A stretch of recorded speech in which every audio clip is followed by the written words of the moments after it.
Governor Ron DeSantis, how are you, sir? I'm doing good, Mark. How are you doing? I'm not doing as well as you. It looks like you've lost about 30 or 40 pounds, and it looks like I picked those up. That's not good. You got to tell me how you did it next time we speak, because I'm about to say something, Governor, that's going to get me in deep trouble with my wife. I saw a piece of chocolate cake I couldn't walk past. I just couldn't walk past it, and I just finished eating it. You believe that? How stupid is that? Well, you only live once, man, so sometimes you got to let her rip. All right.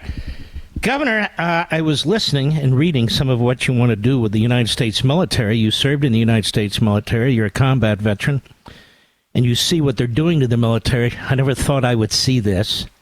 It's the last sort of cultural area that they are devouring. And you're saying, look, if I'm elected president, we're going to put an end to this very, very quickly. What do you have in mind? Well, Mark, I think a lot of your listeners know we're at a generational low in recruiting. We're at the lowest level since the draft ended after the Vietnam War. And the reason is, I think there's a number of reasons, but one of the reasons is the military's lost its way.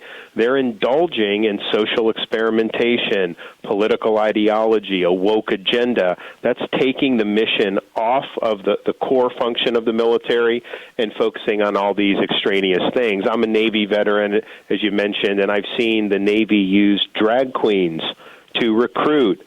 We've seen all these different examples of what's going on at the service academies and what's going on in different services.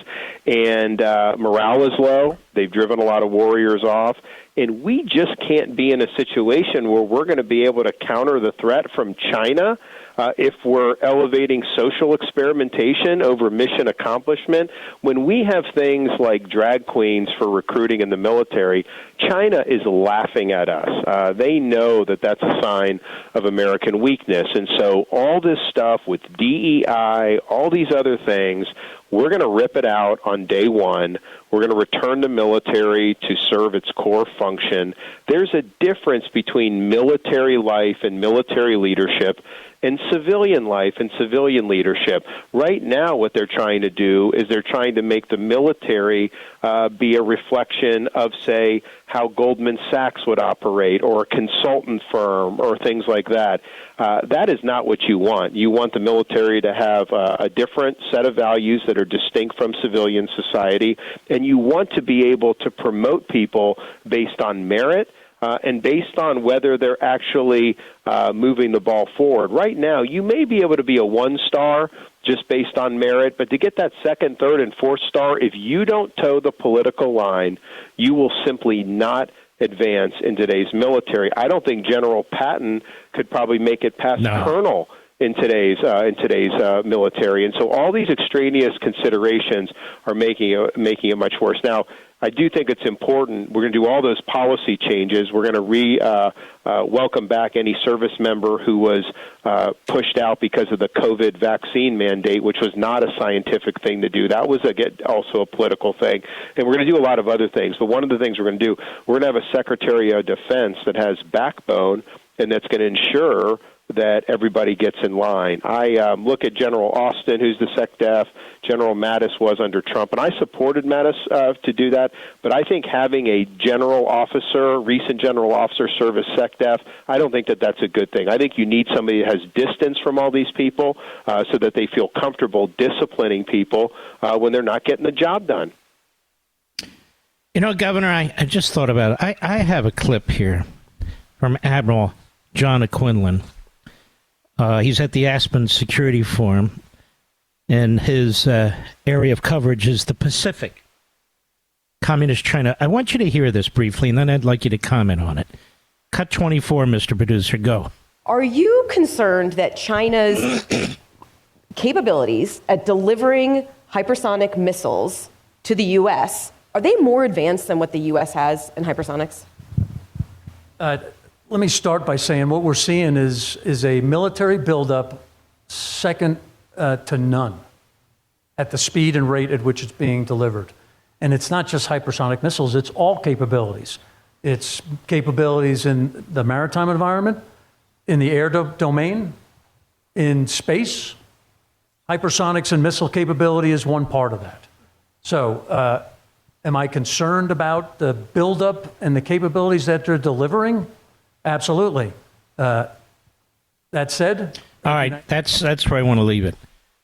I am quite concerned, Governor, that attention that needs to be focused by this president, by this Defense Department, which is focused elsewhere, is not being focused at all, that the budget proposed by Biden doesn't even cover inflation while the Chinese are going crazy, massively building up their military. They have bases in our hemisphere. They have bases in West Africa.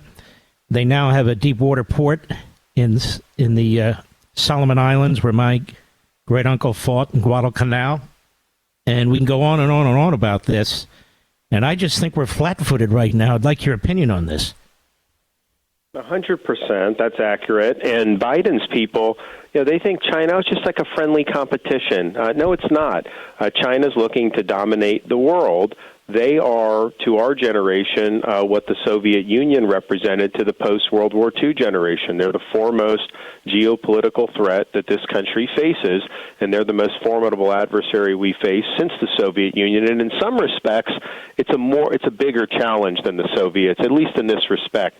China's strength has been built off American policy empowering them economically over many decades.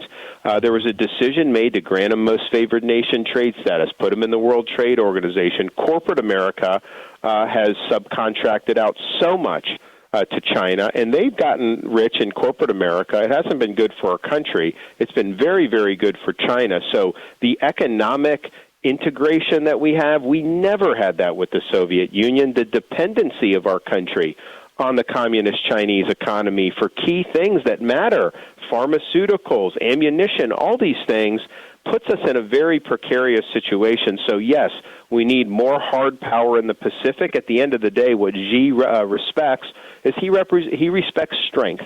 And if we're projecting strength, working with our allies there, they're going to respect that. But we have got to declare independence from them economically, because that is what's fueling this military buildup. This is a problem that's been created by American elites who took their eye off the ball. They may have gotten rich off this, but it has not been good for our country. So part of countering China is, yes, military, economic independence, and then recognizing their cultural influence. So in Florida, for example, we eliminated Confucius institutes from universities. They're not allowed in Florida. That's what the CCP will use to spew propaganda. We also prohibited land purchases by the CCP in the state of Florida. Farmland, land near military bases, the whole 9 yards, done. We need to do that stuff nationwide, because China's smart. They infiltrate and they exert a lot of influence over our society, I think in ways that the Soviet Union was never able to do, even at the height of the Cold War.